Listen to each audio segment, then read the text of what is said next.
Hello students, कैसे हैं आप सभी लोग। आशा करता हूं आप सभी लोग अच्छे से पढ़ रहे होंगे और अपने लक्ष्य की ओर। आज वीडियो में जो हमारा टॉपिक स्टार्ट था वो था कॉनिक सेक्शन, और कॉनिक सेक्शन में भी हम लोग डिस्कस कर रहे थे सर्किल को। राइट, हमने आप लोग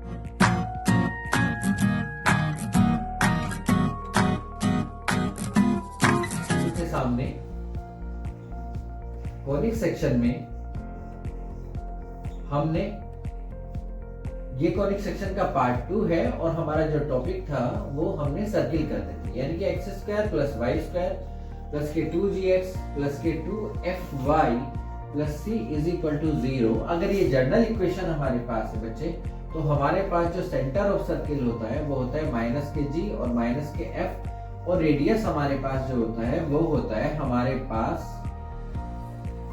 under root of G square plus F square minus C.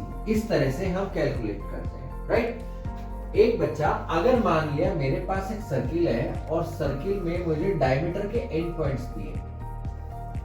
Suppose मेरे पास एक सर्किल है और सर्किल में मुझे डायमीटर के एंड पॉइंट्स दिए हैं, and we have to find out the equation of circle. तो उस कंडीशन में हम क्या करते हैं बच्चे कि x minus x1 x minus x2 plus y minus के y1 एंड y माइनस के y2 इज इक्वल टू 0। ये हमारे पास इक्वेशन ऑफ सर्किल है। जब आप इसे सिंपलीफाई करते हैं तो सिंपलीफाई करने के बाद आप यहीं पे पहुंच जाते हैं। राइट, इस तरह से हम है ना सर्किल के क्वेश्चंस लेते हैं, यानी कि हमें इक्वेशन दिया हो तो हमें सेंटर और रेडियस पूछा हो, या हमें सेंटर और रेडियस दिया हो और इक्वेशन पूछा हो। Right, let us take an example for this one. Suppose find the equation of circle. Find the equation of circle if center is 2 3 and radius is 5. Right, एक एग्जाम्पल कि हमें equation of circle चाहिए जबकि मुझे centre दिया हुआ है और रेडियस दिया हुआ है। हमारे पास क्या होता है बच्चे कि हमारे पास जो आपने मुझे सेंटर दिया हुआ है उसका, यानी कि x माइनस एच का whole square plus y minus K का whole square is equal to radius square, यानी कि x माइनस 2 का whole square plus y minus 3 का whole square is equal to 5 का स्क्वायर। x माइनस 2 का whole square plus y minus 3 का whole square is equal to 25।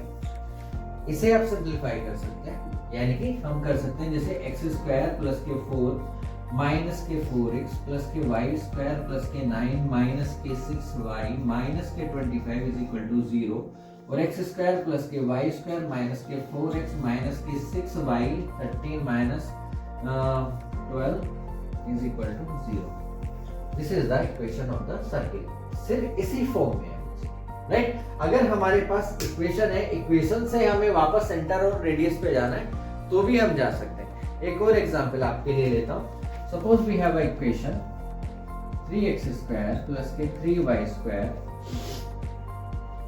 Minus 6x plus के 9y minus 8 is equal to 0। Right, सबसे पहली बात तो एक बात ध्यान रखने की है, जो हमारे पास इक्वेशन ऑफ सर्किल होता है उसमें एक्स स्क्वायर और वाई स्क्वायर का कोफिशिएंट सेम होना चाहिए, पहली बात। दूसरी बात, दोनों का कोफिशिएंट 1 होना चाहिए। राइट, और तीसरी बात, ये एक सेकंड ऑर्डर इक्वेशन होना चाहिए। राइट, अब अगर मुझे आपने इस तरह का कोई इक्वेशन दिया है तो इस इक्वेशन को देने से पहले सबसे पहले मैं सुनिश्चित करूं कि ये भी सेम, इसका कोफिशिएंट भी सेम और इसका कोफिशिएंट भी same.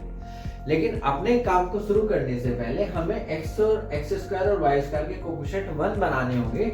So first of all we will have to divide the whole equation by 3। सो x square plus y square minus 2x plus 3y minus 8/3 is equal to 0। Right, अब हम compare करा सकते हैं। ये याद रखने वाली बात है बच्चे, अगर बाई चांस मुझे इक्वेशन ऐसे दी जाए कि X square plus 3y square, तो ये सर्कल की इक्वेशन नहीं होगी। राइट, कारण क्या है कि हमारे पास एक्स स्क्वायर और वाई स्क्वायर का दोनों का कोफिशिएंट 1 होना चाहिए, कंडीशन है। और अगर वो नहीं है, मुझे कुछ कोफिशिएंट दे रखे हैं, तो पहले उसे डिवाइड कर ले। डिवाइड करने के बाद हम दोनों इसको कोफिशिएंट को हम 1 बनाएं। जैसे मेरे पास 3 था तो मैंने 3 से डिवाइड करके पहले उसे 1 बनाया। राइट, अब जब इस फॉर्म में है तो हम कंपेयर करा सकते हैं इसे अपने इन चीजों से, यानी कि -k2 इज इक्वल टू कितना होता है बच्चे 2g, right. So g is equal to -k1, right. Here 3 is equal to 2f, तो f is equal to 3/2, correct. जब हम सेंटर लिखते हैं किसी सर्किल का तो हम लिखते हैं बच्चे -kf और -k दिस, सो ये हो गया 1 और -k 3/2। अगर रेडियस के बारे में बात करें तो g स्क्वायर प्लस के f स्क्वायर माइनस के c। g स्क्वायर कितना है मेरा 1 का स्क्वायर करेंगे, f स्क्वायर 9/4 माइनस c कितना है बच्चे इधर हमारा -k 8/3। तो हमारे पास आता है 1 प्लस 9/4 प्लस 8/3, करेक्ट। इस तरह से हमारे पास जो रेडियस आता है वो -k 71/12,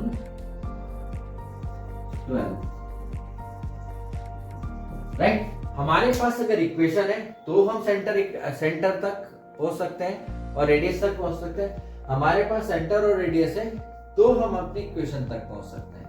अगर हमारे पास किसी डायमीटर के 2 एंड पॉइंट्स दिए हैं बच्चे तो हम इक्वेशन ऑफ सर्कल बता सकते हैं, राइट।